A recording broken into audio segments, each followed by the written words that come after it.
भारत का दक्षिणी छोर 3 पवित्र जल निकायों के संगम का स्थान है।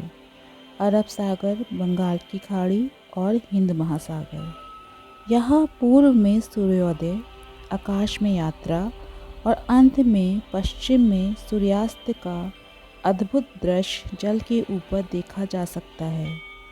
हजारों वर्षों से उपमहाद्वीप का ये सबसे दक्षिणी छोर भारत के प्रमुख तीर्थ स्थलों में से एक रहा है, क्योंकि कन्याकुमारी के जल में स्नान करने से सभी पापों से मुक्ति मिलती है।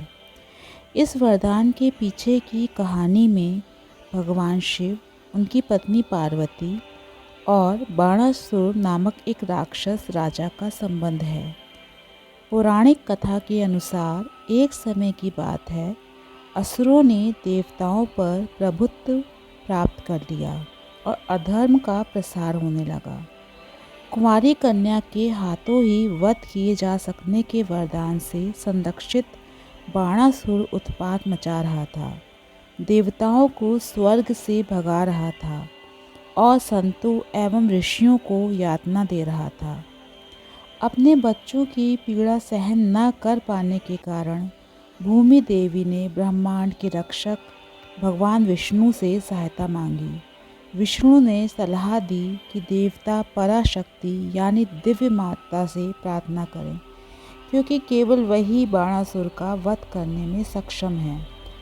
तदनुसार देवताओं ने पराशक्ति की सहायता के लिए एक यज्ञ अग्निकुंड में किया जाने वाला वैदिक बलिदान किया। पराशक्ति एक छोटी कन्या के रूप में उनके सामने प्रकट हुई और बाणासुर द्वारा समर्थित दुष्ट शक्तियों का नाश करने का वचन दिया। बाणासुर के वध के लिए उचित समय की प्रतीक्षा करने का अनुरोध करते हुए पराशक्ति अग्नि से बाहर आईं और भारत के सबसे दक्षिणी छोर की ओर चली गईं, जहां उन्होंने भगवान शिव का ध्यान करना शुरू किया।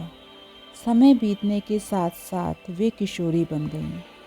इसी प्रकार भारत के दक्षिणी छोर का नाम कन्याकुमारी पड़ा, क्योंकि कन्याकुमारी का अर्थ है कुंवारी, किशोरी।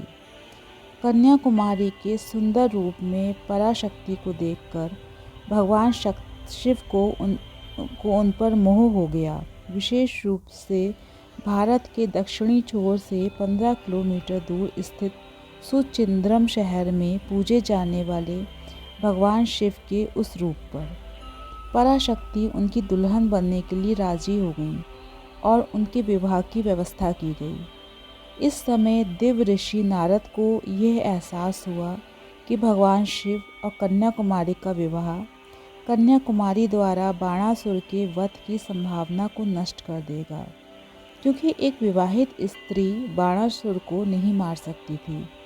इस संभावित आपदा को रोकने के लिए नारद ने पवित्र दंपति के विवाह को बाधित करने का निर्णय लिया।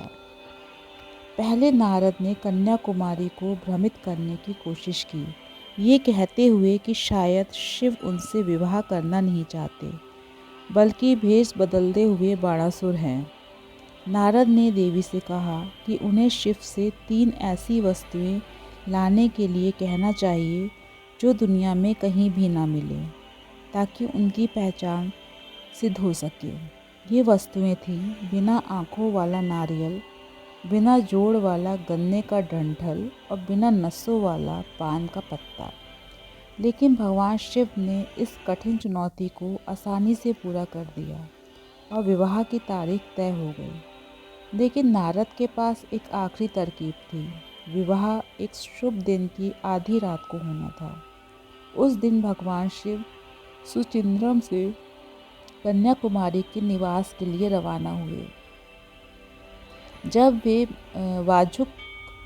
वाजुकम पराई सुचिंद्रम से 5 किलोमीटर दूर में थे, तब नारद ने मुर्गे का रूप धारण किया और बांग देकर भोर होने का झूठा आभास कराया। ये सोचकर कि वे अपने विवाह का नियत समय चूक गए हैं, शिव सुचिंद्रम लौट गए।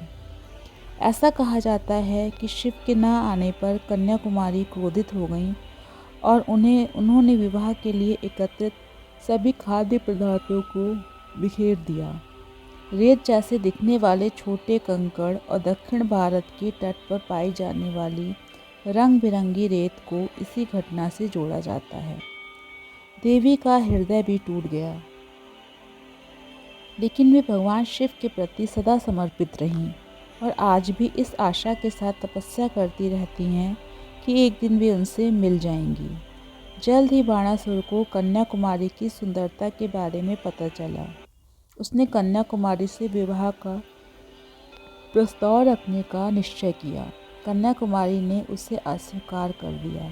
क्रोधित होकर राक्षस ने कन्याकुमारी को जबरदस्ती अपने साथ ले जाने का फैसला किया। उसने अपनी तलवार निकाली, लेकिन कन्याकुमारी भी शस्त्रधारी थी। दोनों के बीच भयंकर युद्ध हुआ, जिसका अंत महादानापुरम, कन्याकुमारी से 4 किलोमीटर उत्तर में कन्याकुमारी द्वारा अपने चक्र से बाणासुर का वध करने के साथ हुआ। ऐसा कहा जाता है कि वे अपनी मृत्यु के समय बाणासुर ने अपने अधार्मिक कर्मों के लिए पश्चाताप किया और पराशक्ति से प्रार्थना की कि वे उस पर दया करें और उसे तथा कन्याकुमारी के जल में स्नान करने वाले सभी लोगों के पापों को क्षमा कर दें।